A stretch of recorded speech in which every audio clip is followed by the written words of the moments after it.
क्या आप सबको मैं दिख पा रही हूँ? प्लीज मुझे बताइए।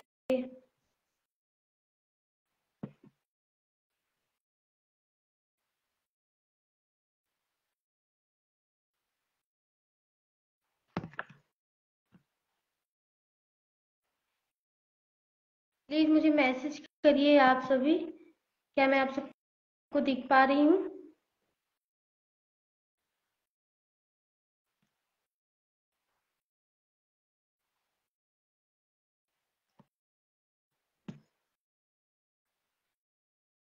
मेरी वॉइस आप सब तक पहुँच रही है?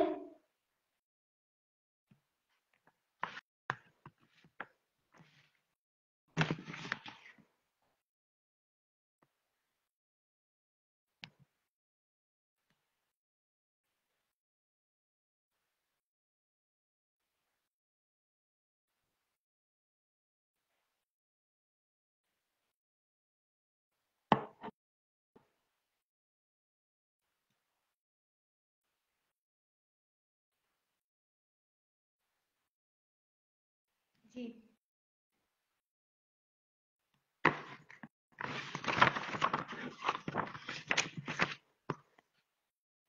नमस्कार, प्रणाम। मैं मुक्ता कंचकार। आप सभी को दिख पा रही हूँ मैं? मुझे थोड़ा कंफ्यूजन हो रहा है, सभी लोग मैसेज करिए प्लीज।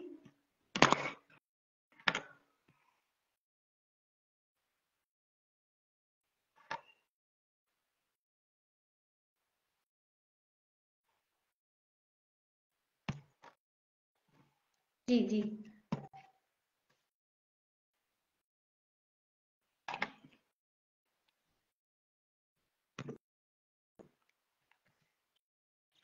जैसा कि आप सभी मेरे साथ जुड़ चुके हैं, मैं अपना नाम फिर से बताना चाह रही हूँ।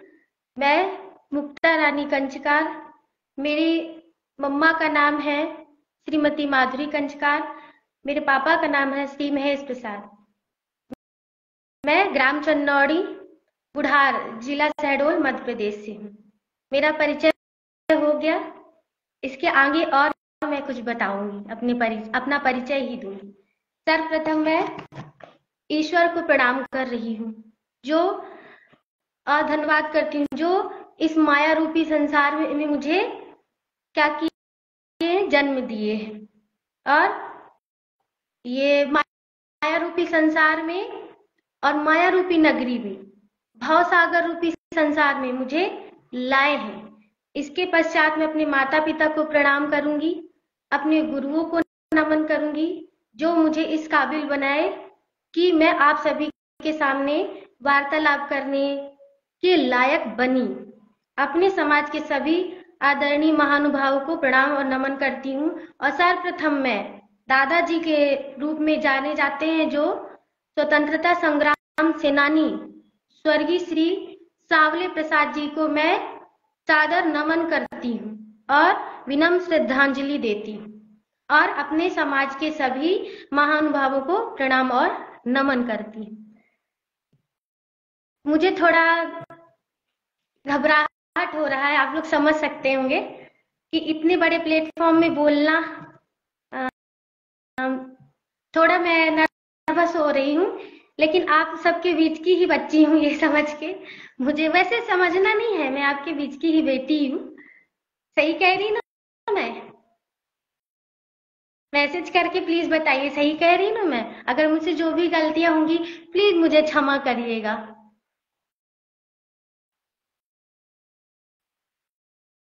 प्लीज बताइए मैसेज करिए। मेरी वॉइस आ रही है आप सभी के पास?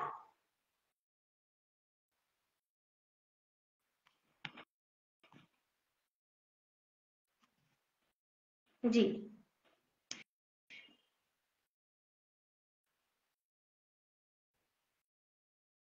जैसा कि मैं शुरू में ही बता चुकी हूँ कि मेरा घर ग्राम पोस्ट चंदौड़ी में है। ठीक है आंटी जी, नहीं हो रही नर्वस। आप सभी तो मेरे अपने हैं। थोड़ा लग रहा था स्टार्टिंग में, अब नहीं लगेगा। आप सब है ना मेरे साथ? नहीं लगेगा। ये शहडोल डिस्ट्रिक्ट में है मेरा गांव। छोटे से गांव से हूँ मैं, ज्यादा। जी। शायद मेरे गांव को तो कई लोग जानते भी नहीं होंगे। बस इतना जानते हैं कि बुढ़ार, बुढ़ार से 16 किलोमीटर अंदर से हूँ मैं। जी।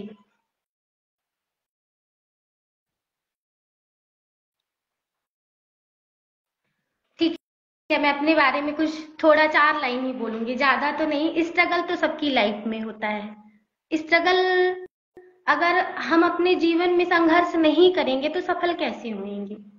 तो अगर हम संघर्ष को क्या मतलब बोलते जाए हर जगह पे, ये तो सही नहीं है और सही भी है। हर किसी का अपना अपना क्या होता है, अपनी अपनी मानसिकता होती है। कौन क्या किस टाइम पे क्या बोल सकता है, बता सकता है। लेकिन मेरा अपना निजी राय है कि मैं संघर्षों को ज्यादा नहीं बताऊंगी,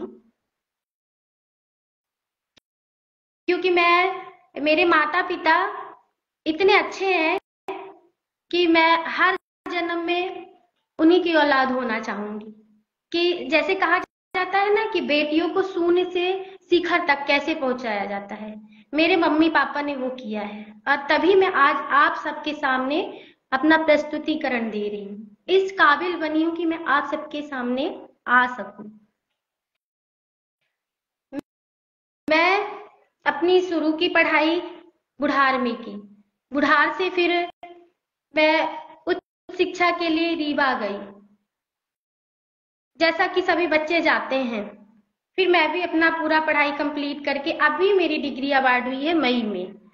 इसके बाद मैं अभी गेस्ट प्रोफेसर के पद पे हूँ। आप सबका आशीर्वाद बना रहेगा तो मैं ये जो गेस्ट वर्ड है वो शायद हट जाए, और मेरी मेहनत, आप सबका आशीर्वाद और मेरी मेहनत दोनों मिलके गेस्ट वर्ड को हटा सकते हैं, इतना मुझे विश्वास है। ठीक है, मेरा अब मैं सीधे सीधे अपने पॉइंट पे आऊंगी। ज्यादा मैं अपना परिचय तो दे दी, अब ज्यादा तो बताने लायक मेरा मानना है कि नहीं है, क्योंकि मेरा जो आज का जो मैं बताना चाहती हूँ, कहना चाहती हूँ, अपने मन की बातें हैं, तो वो थोड़ा लंबा हो सकता है। इसलिए मैं अपने बारे में इतना ही बताऊंगी कि मैं ग्राम पोस्ट चंदौड़ी बुढ़ार के पास है, जिला शहडोल से हूँ। मेरा नाम मुक्ता रानी कंचकार है। मेरे पिताजी का नाम श्री महेश प्रसाद, मेरी माता जी का नाम श्रीमती माधुरी, मेरे दादाजी का नाम स्वर्गीय श्री कुन्नी लाल जी। आज मैं मेरा जो ये मतलब ये नहीं है कि मैं किसी से ये मेरी मानसिकता है। ये मेरी मानसिकता है जो मैं छोटे से बड़े इस एज तक मतलब अभी पहुंची हूँ। जितना मैंने देखा, जितना मैंने समझा, उस चीज को मैं आज आप लोगों के सामने रखना चाहती हूँ, क्योंकि आप सब तो मेरे मेरे फैमिली मेंबर हैं और मैं आप लोगों के सामने नहीं रख सकूंगी, नहीं कह सकूंगी, तो ये शायद मुझे टीस रहेगी कि मैं अपने फैमिली मेंबर के सामने ये चीजें नहीं रख पाई। मेरा जो आज का शीर्षक है कि युवा पीढ़ी की बदलती हुई मानसिकता एवं शिक्षा। सर्वप्रथम मैं शिक्षा पे ही आऊंगी, क्योंकि शिक्षा हमारे जीवन में वो मतलब चीज है, नैसर्गिक क्रिया है। जैसे कि हम सांस लेते हैं, जैसे कि हम सांस लेते हैं, शिक्षा हमारे जीवन में वही चीज है। पहले तो मैं एक श्लोक से शुरू करूंगी। अगर मुझसे जो भी गलतियां हो आप प्लीज मुझे क्षमा करिएगा, माफ कीजिएगा, क्योंकि ये मैं पहली बार आज अपने समाज के ग्रुप में लाइव आई हूँ। थोड़ा मैं लग रहा है कि क्या बोलूं, कैसे बोलूं, तो आप लोग मुझे माफ करिएगा। विद्या ददाति विनयम विनयात यात पात्रताम पात्रताम धनमानो धनाधम ततः सुख है। विद्या विनय को देती है, विनय से पात्रता आती है, और पात्रता से धन की प्राप्ति होती है, और धन से धर्म होता है, और धर्म से सुख की प्राप्ति होती है। अर्थात विद्या ही हमारे जीवन में सब कुछ है। लेकिन मैं ये नहीं कहूंगी कि हमारे समाज में शिक्षा को महत्व नहीं दिया गया या बेटा बेटी में फर्क किया गया, ऐसा नहीं है। मुझे इतना अच्छा लगता है जब मैं अपने समाज में देखती हूँ कि कोई बेटी, मतलब कोई बहन या भाई, जैसे कि आज इस उसमें जैसे 10th 12th का भी रिजल्ट आया कि कोई बच्ची थी जो नीट के उसमें अच्छा टॉप की। तो जिस टाइप से आप क्रिकेट मैच देखते हैं ना, आपको लगता है कि मैं सिक्सर, जो फीलिंग आती है ना आपको, बल्लेबाज के द्वारा जो सिक्सर मारा जाता है ना, तो आप सबको वो फीलिंग आती है, मुझे वही फीलिंग आती है जब मेरे समाज के मेरे भाई और बहन आगे बढ़ते हैं ना पढ़ाई के क्षेत्र में। तो मुझे इतना अच्छा लगता है, इतना अच्छा लगता है। अभी तो मैं स्टार्ट की हूँ किसी पद पे। मैं भी चाहती हूँ कि अपने समाज में, मतलब जो शिक्षा से संबंधित जो, जैसे एक हमारी बहन चंचल ने एक अपना सुझाव रखा था कि एक कोषालय होना चाहिए स्टडी को लेके।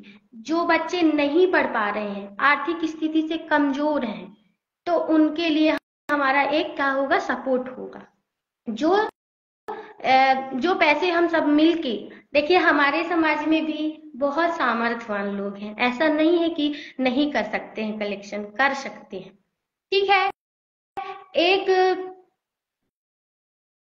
कोई एक मतलब जिम्मेदार हमारे परिवार से जो मुखिया हो, उनको हम ये कार्य सौंप सकते हैं। ठीक है, ये जो मेरी बातें हैं, वो मुझे लग रहा है कि हमारे भारत देश के जितने भी राज्य में हमारे समाज के लोग होंगे, शायद उन तक पहुंच रही होगी, और नहीं पहुंच रही होगी तो पहुंच जाएगी। एक न एक दिन मेरे जैसी कई बहनें हैं जो आगे आएंगी और पहुंचाएंगी, और जो अभी स्टडी कर रहे हैं ना मेरे भाई बहन, वो भी पहुंचा ही देंगे उस लक्ष्य को। उस लक्ष्य तक पहुंच ही जाएंगे और प्राप्त करेंगे, अपनी बुलंदियों को हासिल करेंगे। तो जो कोषालय है, ठीक है, वो मैं मानती हूँ बहुत अच्छी सोच चंचल बहन ने अपनी अपनी सोच को साझा किया था। तो क्या करें, जो हमारे परिवार के, जैसे बोलते हैं ना, मुखिया, उनको हम ये कार्यभार सौंप दें, और थोड़ा थोड़ा, मैं ये नहीं कहती कि इकट्ठा आप सब करिए, थोड़ा थोड़ा हम सब मिलकर एक कोषालय बनाएं, बैंक अकाउंट खोल लेते हैं, उसी में पैसे डालते हैं, और जिस भी भाई बहन को जरूरत होती है हम उन्हें दें। हम उन्हें पढ़ने के लिए आगे, मतलब जब जैसे आर्थिक रूप से कमजोर हैं तो उनको हम मदद करें। और उसमें कुछ मैसेजेस ये भी थे कि बीच से ही गायब हो जाएंगे पैसे। नहीं, ये हम सब आपकी जिम्मेदारी है। क्यों गायब हो जाएंगे? ये तो हमारी आपकी सबकी मिल की जो जो समझदारी है, मिलकर हम अपनी समझदारी दिखाएं और उस पैसे का उपयोग सही जगह पे करें, तो कैसे गायब हो जाएंगे? और मुझे नहीं लगता कि हमारे परिवार के सदस्य इतने नासमझ होंगे जो गायब कर देंगे। ठीक है, और ये तो हो गया शिक्षा से संबंधित बातें।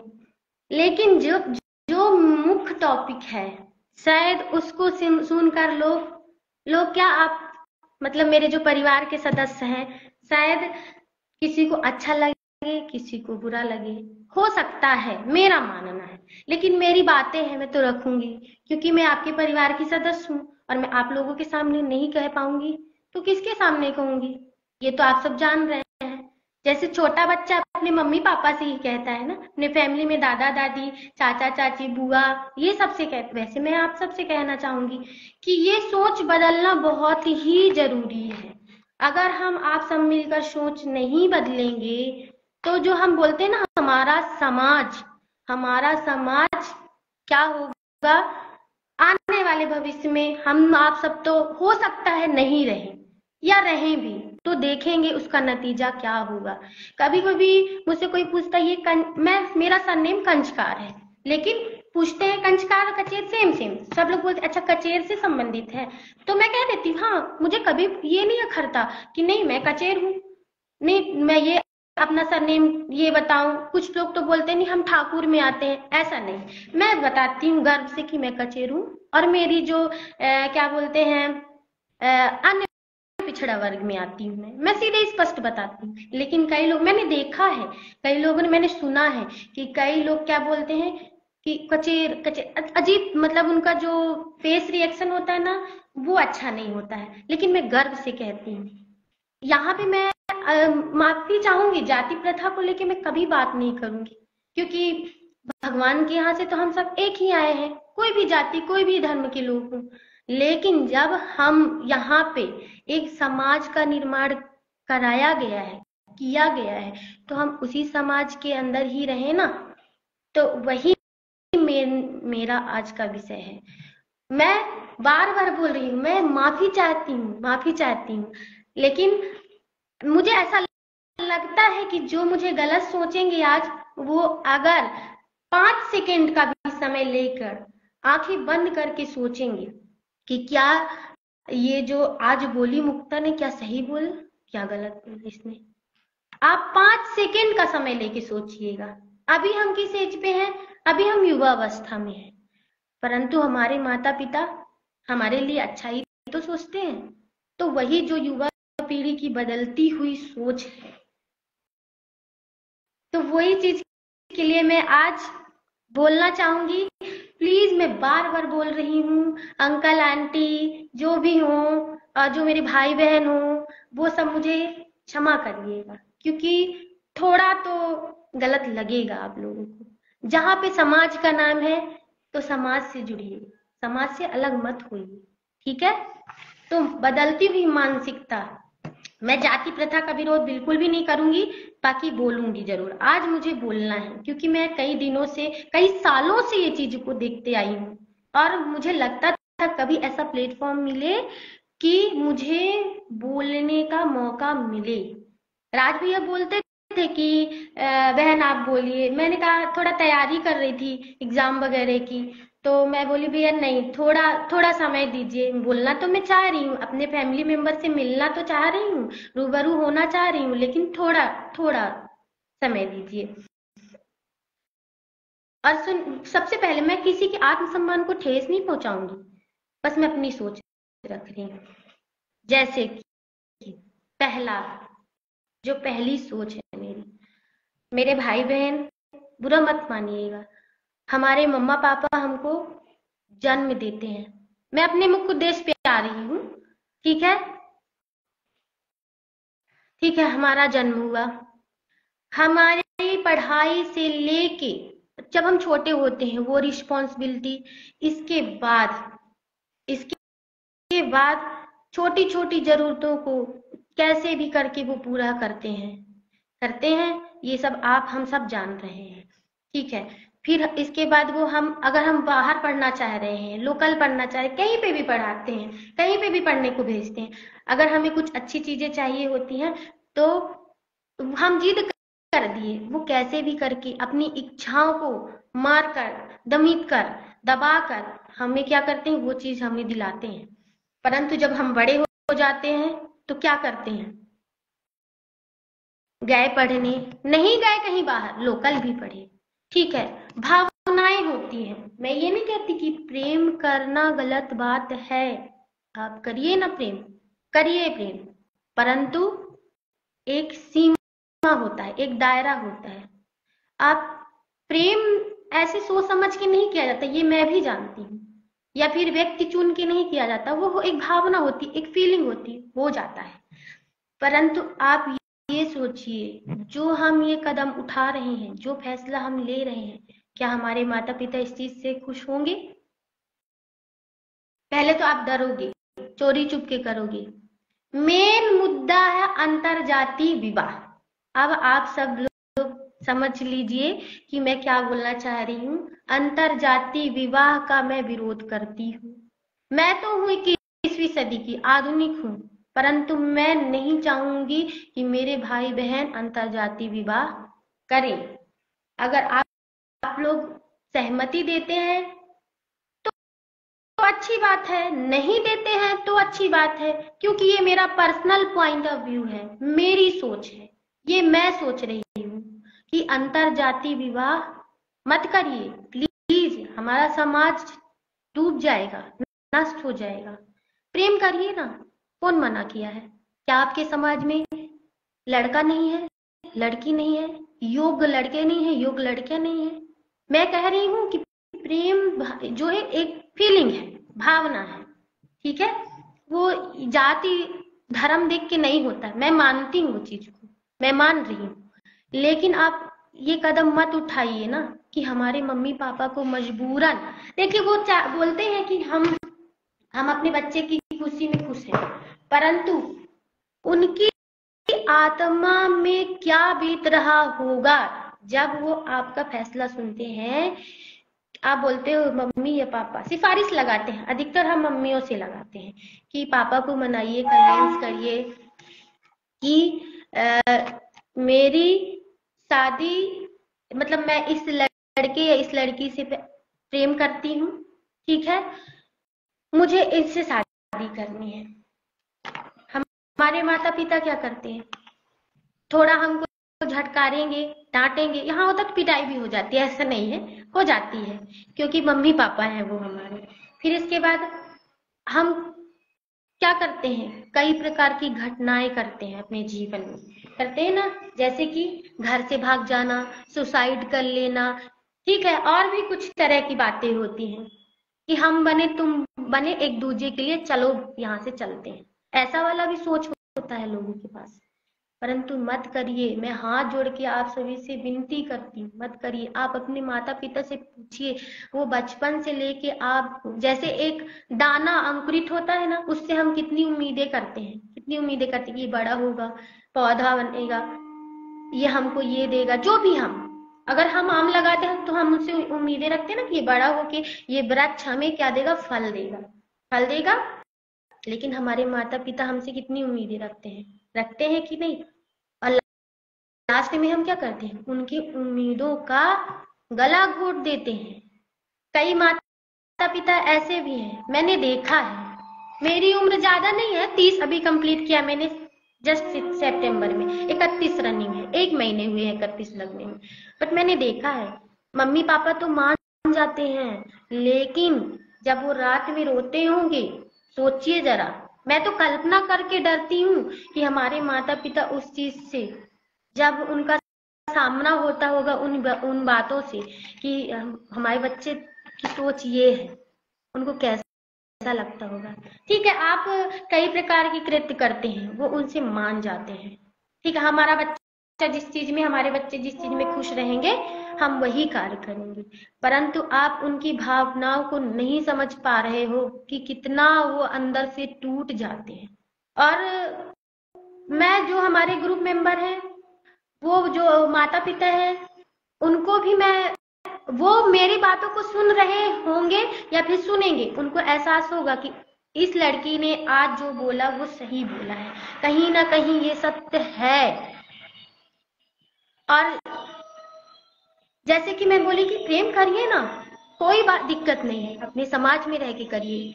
2 फायदे होंगे, एक हमारे मम्मी पापा का सिर ऊंचा होगा, दूसरी बात जो होगी, जो माफी चाहूंगी, थोड़ी यहाँ पे आवाज आ रही होगी, इसलिए क्योंकि बगल में ही रेलवे लाइन है, जहाँ पे मैं रहती हूँ ना, बगल में ही रेलवे लाइन है, इसलिए वहां से थोड़ा वॉइस में प्रॉब्लम हो रही होगी। फिर भी मैं अपना जो है वो बोलने की कोशिश कर रही हूँ तेज ही।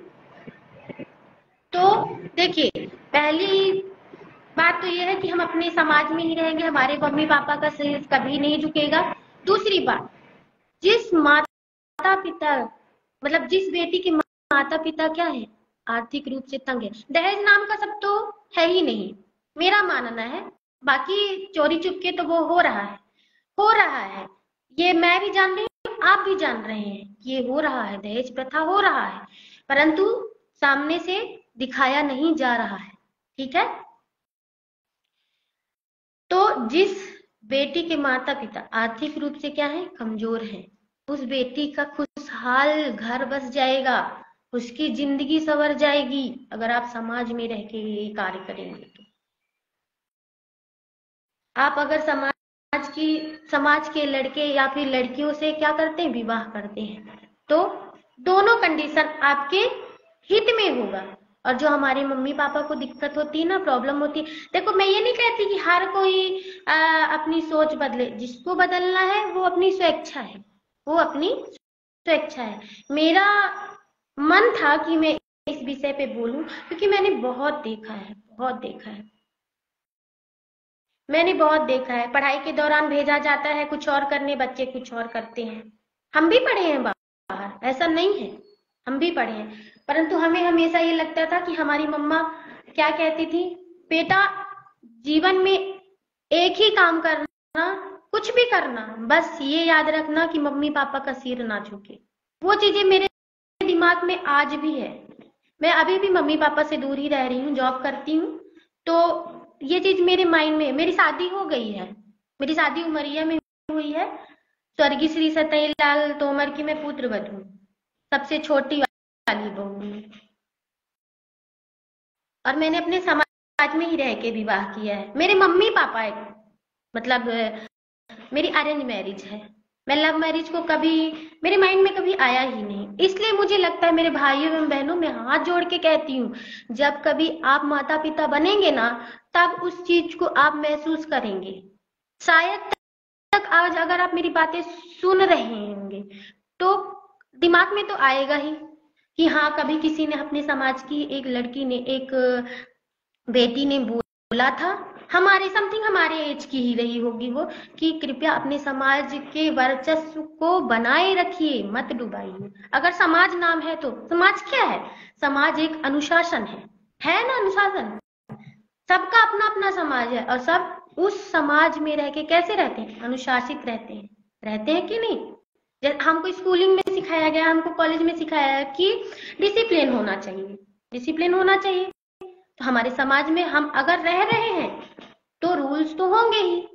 ये मेरी दकियानूसी सोच नहीं है कि मैं रूढ़िवादी परंपरा के को मतलब सपोर्ट कर रही हूँ, या जाति प्रथा का क्या कर रही हूँ, विरोध, मतलब जाति प्रथा का समर्थन कर रही हूँ, जो भी जैसा है। लेकिन जब हम समाज में हैं तो समाज में ही रहकर, जैसे कि देखिए, मेरा एक क्या था कि जब हम माता पिता बनेंगे, मेरे भाइयों और बहनों आप सुनिए, जब हम माता पिता बनेंगे, हम पेरेंट्स बनेंगे, हमारे बच्चे ऐसा करेंगे, तो वो चीज जो आज हमारे माता पिता भुगत रहे हैं, महसूस कर रहे हैं, रो रहे हैं, कई तो आत्महत्या कर लेते हैं माता पिता, क्या करें, क्या करें? अपने बच्चों की खुशी के लिए ना झुक तो जाते हैं, परंतु उनसे ये सदमा बर्दाश्त नहीं होता, नहीं होता बर्दाश्त। कई आत्महत्या कर लेते हैं, किसी को हार्ट अटैक हो जाता है, क्या करें? तो इसीलिए कहावत, मैं गांव की हूँ तो मैं गांव की लोकोक्ति तो बोलूंगी, क्योंकि जो जरूरी है कि जाके पैर फटी न बीमाई, सो क्या जाने पीर पर आई। जिसके पैरों में दर्द ही नहीं होगा, सामने वाला कैसे जानेगा कि इसके पैर में भी हाँ ऐसा दर्द होता है? सेम कंडीशन, ठीक है। आज मान लीजिए आप 25, अंडर 25 30 के बीच में होंगे, ठीक है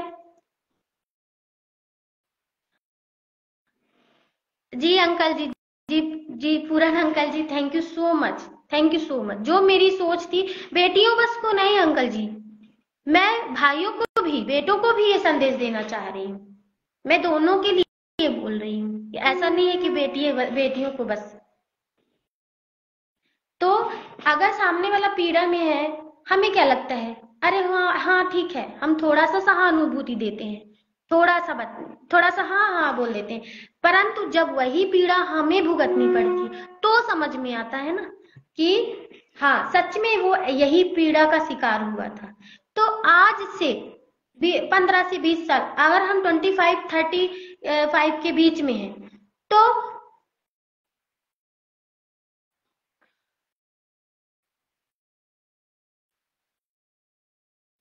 हाँ, आप सही बोल रही हैं कि बच्चे जैसा माँ बाप को करते देखेंगे वही करेंगे। माँ बाप अंतरजातीय विवाह करेंगे तो बेटे बेटे भी करेंगे, 4 कदम आगे निकलेंगे। लेकिन ये चीज ना कहीं जो माता पिता अंतरजातीय विवाह करे रहेंगे, कहीं ना कहीं उनको कष्ट होता है, कहीं ना कहीं नहीं कष्ट होता है? ठीक है, मैं अपना एग्जाम्पल ही दे रही हूँ। अगर मान लीजिए मैं की होती अभी, अंतरजातीय विवाह की होती, जब मुझे कठिनाइयों का सामना करना पड़ता, तो मुझे किसकी याद आती? अपने पेरेंट्स की याद आती। लेकिन क्या पेरेंट्स मेरे साथ देते? ठीक है, वो मेरी खुशी के लिए मेरा साथ देते, बोल देते ना कि नहीं, वो हमारे बच्चे जिस चीज में खुश रहेंगे हम वही करेंगे। मैंने ये वर्ड भी सुना है, मैंने ये भी सुना है कि नहीं, सभी को कष्ट होता है, सभी को कष्ट होता है। तो मैंने ये भी सुना कि नहीं, हमारे बच्चे जिस चीज को, जिस काम से खुश होंगे हम वही करेंगे। परंतु ठीक है, अपनी अपनी मानसिकता है, लेकिन लेकिन जब हम पेरेंट्स बनेंगे, ठीक है ना, जबरदस्ती करके हम कर लिए, लेकिन कभी ना कभी तो खलेगा, कभी ना कभी तो खलेगा, खलेगा ही कि हमने ये गलत किया था। हम अपने माता पिता के अकॉर्डिंग ही कुछ किए होते। जब जो माता पिता हमारी हम आधी रात में जग जाते हैं, हम बीमार होते हैं, एकदम से क्या करते हैं, वो अपनी नींद खराब करके हमारे लिए क्या करते हैं, रात भर जागते हैं, हमारी सेवा करते हैं, हमको हॉस्पिटल ले जाते हैं, खाने से लेकर सोने तक की चिंता करते हैं।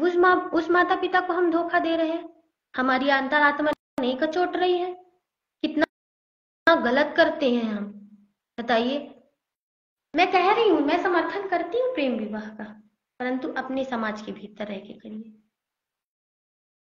और आप सभी चाहे मेरे इस सोच को रूढ़िवादी परंपरा का को जन्म देना कहिए, या फिर मुझे आप गलत कहिए, मैं एक्सेप्ट करती हूँ, परंतु मैं इस चीज को कभी एक्सेप्ट नहीं करूंगी कि समाज के भाई और बहन मेरे अंतर जाति विवाह करें।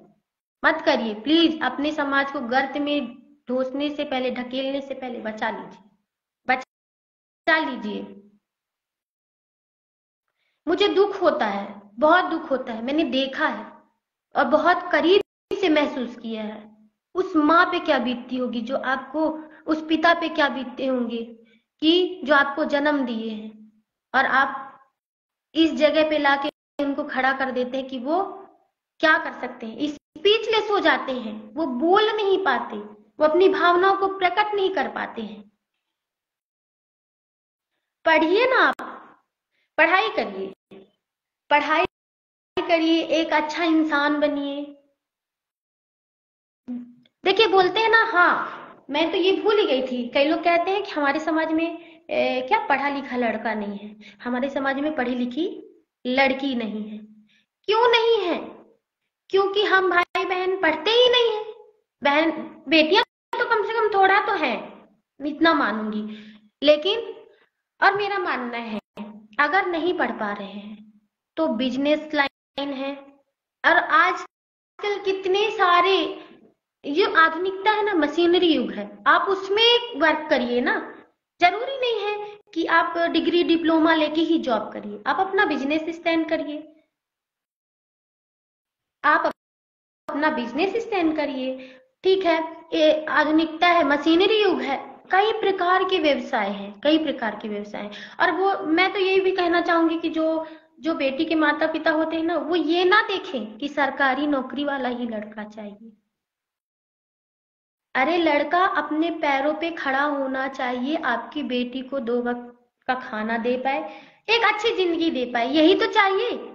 वैसे भी हमारे समाज की बेटियां बहुत आगे हैं, बहुत आगे, मैंने देखा है, मैंने देखा। और मैं कभी ये नहीं बोलूंगी कि वो पढ़ने में जी चुराती, पढ़ती है, लेकिन आप ये मत करिए कि नहीं सरकारी नौकरी वाला ही लड़का चाहिए।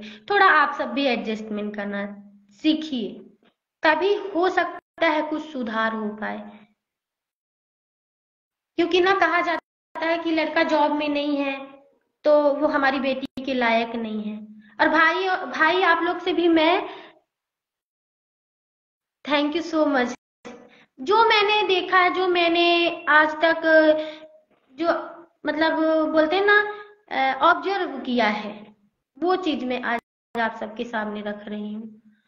तो मैं भाइयों से भी विनती करती हूँ, भाई पढ़ो, कम से कम ग्रेजुएशन करने के बाद आप कुछ करो। अगर बिजनेस लाइन में भी जा रहे हो तो ग्रेजुएशन करने के बाद कम से कम, ये ना रहे कि नहीं लड़का पढ़ा नहीं है। मैं आप लोग के सपोर्ट में भी बोल रही हूँ। कम से कम ग्रेजुएशन करिए आप, कैसे भी करके। और हाँ, जो पढ़ाई से रिलेटेड बातें थी, तो ठीक है ना, वो आप लोग सब विचार करिएगा। मेरे से भी जितना सहयोग हो पाएगा मैं भी करूंगी कि एक हम क्या इकट्ठा करते हैं, पैसे इकट्ठा करते हैं। एक चाहे आप अकाउंट ओपन कराइए या फिर किसी के अंडर पे पैसे कलेक्शन कराइए, सब मिल के कर, थोड़ा थोड़ा करेंगे तो क्यों नहीं हो पाएगा। जो भाई बहन आगे नहीं पढ़ पा रहे हैं वो पढ़ पाएंगे। मेरा दोनों उद्देश्य आज का यही था। अभी और आगे भी बोलूंगी जैसे कहा जाता है ना कि जहर उगलना, हो सकता है यही लग रहा हो। मतलब जो भाई बहन मेरे इस रास्ते पे चल रहे होंगे ना, उनको यही लग रहा होगा कि आज ये मतलब अपना आए हैं ज्ञान देने, यही लग रहा होगा। मैं जान रही हूँ, मैं मन की बातें भी पढ़ लेती हूँ। हो सकता है, मुझे ऐसा लग रहा है कि मैं मन की बातें भी पढ़ लेती हूँ। तो बोल रहे होंगे आई बड़ा ज्ञान बघारने वाली, अपना नेकी होगी क्या, ऐसा सोच रहे होंगे, मेरा मानना है। तो जो गलत रास्ता नहीं है, मतलब ये है कि आप प्रेम करिए परंतु अपने समाज में रह के करिए। सीधा सीधा बोलूंगी, घुमा फिरा के नहीं बोलूंगी। सनातन, यू आर राइट, सनातन प्राचीन समय से जो चलते आ रहा है, हम अपने समाज को एक नई दिशा दे रहे हैं। और इतना अच्छा लग रहा है कि मैं क्या बताऊं कि ये जो समाज का ग्रुप बनाया गया है, इसमें सभी को क्या है, छूट है। आप सब अपना अपना वक्तव्य, अपना अपना जो है आप सोच रहे हैं, अपने मन की बातें आप रख सकते हैं। इतना अच्छा प्लेटफॉर्म है ये, इतना अच्छा, मुझे बहुत अच्छा लगा। बहुत अच्छा लगा जब मैं जानी कि पहले मैं फेसबुक नहीं चलाती थी, मतलब कुछ साल पहले, 2-4 साल पहले से ही स्टार्ट की, तो मुझे लगा कि नहीं, अपने समाज का भी ग्रुप है। पहले मुझे लगता था कि पता नहीं लोग ऐसे कतराते हैं, अपना सरनेम बताने से कतराते हैं, तो हो सकता है कि कुछ ऐसा बड़ा होगा कि नहीं होगा, समझ में नहीं आ रहा था। परंतु मैंने जब फेसबुक पे देखा कि अपने समाज का भी ग्रुप है, तो मैंने झट से एक्सेप्ट किया उसको, और मुझे बहुत अच्छा लगा। फिर मुझे लग रहा था कि नहीं, जब कभी मौका मिलेगा तो मैं इसमें बोलूंगी। और जो चीजें मैंने आज बोला है ना, वो मैं अभी नहीं, मैं काफी टाइम से, जब मैं छोटी थी तब से मैं ये चीजें देखते आ रही हूँ। वो चीजें मेरी इकट्ठा थी, तो जाके मैं बोली और हिम्मत जुटा पाई हूँ। मुझे ऐसा लग रहा था कि बोलूं या ना बोलूं, शायद नाराजगी व्यक्त हो की जाएगी। फिर मैंने, नहीं, अपना परिवार है, जब हम अपने घर में अपने घर वालों से, अपने परिवार वालों से डरेंगे तो क्या फायदा, क्या फायदा हमें समाज में रहने का, कोई फायदा नहीं है। तो इसलिए मैं आज आप सबके सामने ये विचार प्रस्तुत की हूँ। अगर आप सभी को नाराजगी लग रही हो तो मुझे क्षमा करिएगा। और खूब पढ़ाई लिखाई करिए, खूब पढ़ाई लिखाई करिए भाई बहन मेरे, खूब पढ़ाई लिखाई करिए। जो हमारे जो जो परिवार के सम्मानित सदस्य हैं, जो बड़े बुजुर्ग हैं, वो सोचेंगे आज जो मैंने बोला है ना। और हमारी चंचल बहन ने जो बोला था कि आप स्टडी के लिए ना पैसे कलेक्ट करिए, हम सब सपोर्ट करेंगे। युवा पीढ़ी ही तो करेगी। युवा पीढ़ी ही वो पीढ़ी होती है जो समाज को एक नई दिशा दिखाती है। हमारे बुजुर्ग क्या किए, क्या किए, वो हमें एक रास्ता दिखाए। और देखिए, उम्र की तो कोई, उम्र का बंधन होता है, सीमा होती है, तो वो आज हमारे बीच में नहीं है, परंतु वो रास्ता दिखा के गए हैं ना, तो हमें उसी रास्ते पे चलना है, लेकिन अपनी नई सोच के साथ कि हम कुछ अच्छा कर सकें। मैं देखती हूँ ना, जैसे और समाज में है कि कितने अच्छे तरीके से सपोर्टिव होते हैं, सपोर्टिव होते हैं। तो हमारे समाज में क्यों नहीं कर सकते, कर सकते हैं। हम सब मिलकर कर सकते हैं और युवा पीढ़ी ही कर सकती है। कुछ तो अपनी सोच बदलो, कुछ तो अपनी सोच बदलो। अपने माता पिता का ख्याल रखो कि जिन्होंने आधी रात को हमारे लिए अपने सुख का परित्याग किया है, क्या हम उनके लिए अपना जो ये सब कर रहे हैं उसका परित्याग नहीं कर सकते हैं। भावनाओं पे किसी का कंट्रोल नहीं है, फीलिंग है, फीलिंग। जो आती रहती है। और कहते हैं ना कि मैंने ये भी सुना है कि हम किसी को प्रेम करते हैं तो क्या उसको धोखा दे दे, ऐसा बोलते हैं लोग। परंतु आप ये सोचिए, जो आपके माता पिता हैं वो आपको तो जन्म बोल दूं मुझे ऐसा लगता है कि कहीं ज्यादा हो जाएगा। जब गर्भ में हम आते हैं ना, तब से उम्मीदें, प्रेम, क्या क्या चीजें जुड़ी होती हैं हम हमारे माता पिता को हमसे। क्या वो प्रेम नहीं है? क्या वो प्रेम हमें नहीं दिखता?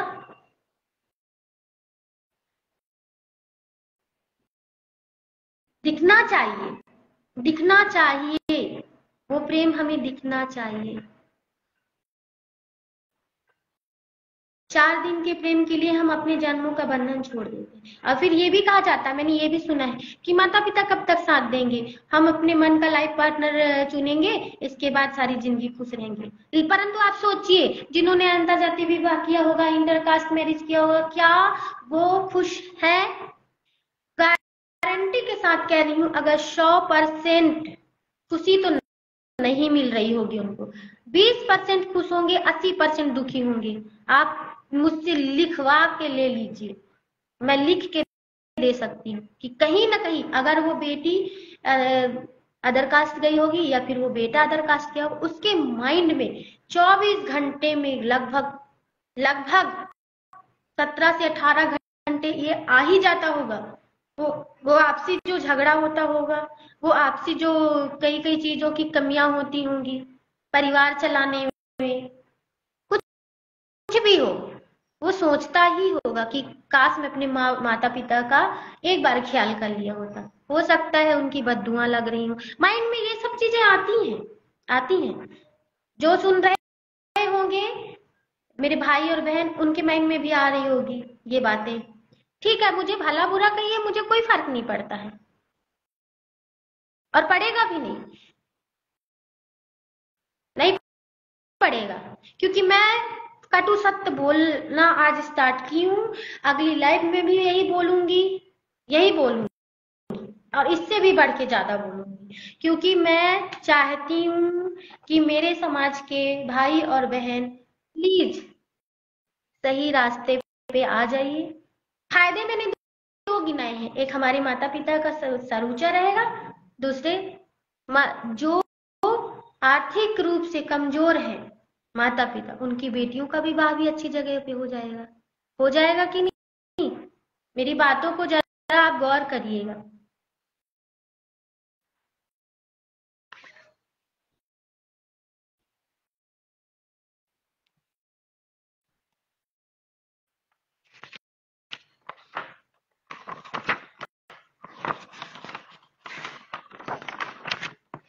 और मैं ज्यादा अब नहीं बोलूंगी, क्योंकि ना बोलते ना, अति हो जाएगा। अति का भला न बरसना, अति की भली न धूप, अति का भला न बोलना, अति की भली न चूप। मतलब अत्यधिक बारिश से भी नुकसान, अत्यधिक धूप से भी नुकसान, अत्यधिक बोलना भी नुकसान, अत्यधिक चुप रहना भी नुकसान। परंतु चुप तो नहीं रह सकती अब युवा पीढ़ी। आज जो मैंने बोला, अगर जो समझदार भाई बहन होंगी वो मेरी बातों को जरूर माइंड करेंगे, प्लीज करिएगा। 5 सेकेंड मैंने बोला, सिर्फ 5 सेकेंड सोचिए। और मैं हाथ जोड़ के विनती करती हूँ अपने कचेर समाज के भाई एवं बहनों से, जी जी, अच्छी बात कहना आती नहीं होती है, परंतु हो जाती है ना अंकल जी। कभी कभी ये होता है ना, लोग सोचते हैं कि बहुत आगे ज्ञान ज्ञान पाड़े, ज्ञान बघाने। तो मैं ज्ञान पाड़ी नहीं हूँ, मैं आप सभी के बीच की, आपके परिवार की एक सदस्य हूँ। मेरे दिमाग में जो आया मैंने बोला। तो कचेर समाज के मैं भाई एवं बहनों को बोलना चाहती हूँ, निवेदन कर रही हूँ, हाथ जोड़कर निवेदन कर रही हूँ कि हर प्रकार का रिश्ता अपने ही समाज में रखें, समाज से बाहर मत जाइए प्लीज। और अपनी कुल की मर्यादा को ना गवाएं प्लीज। अपने कुल की मर्यादा को, अपने समाज की मर्यादा और प्रतिष्ठा को बनाए रखिए। और जो आज मैंने बोला है उस पर गौर करिएगा कि क्या बोल के चली गई है। ठीक है, लोग ना का परेशान होते हैं 50 की एज में, 60 की एज में, लेकिन आज 16 हाफ में 30 में हूँ है ना। 30 में हूँ, परंतु ऐसा क्या मैं देख रही हूँ अपने समाज में कि आज मैं बोलने पे मजबूर हो गई। आप लोग भी गौर करिएगा। इसके बाद मैं आऊंगी अभी लाइव, कुछ समय के बाद, कुछ समय के बाद मेरा जो शीर्षक होगा वो मैं शेयर करना चाहती हूँ, परंतु नहीं, शेयर करने से क्या हो जाएगा कि ज्यादा आप लोग लाइटली ले लेंगे मुझे। तो ऐसे ही जहरीली बातों के साथ मैं नेक्स्ट टाइम मिलूंगी। आप सभी को दिल से सादर प्रणाम। आप सभी मुझे झेले, बर्दाश्त करें, उसके लिए आप सभी को बहुत बहुत धन्यवाद।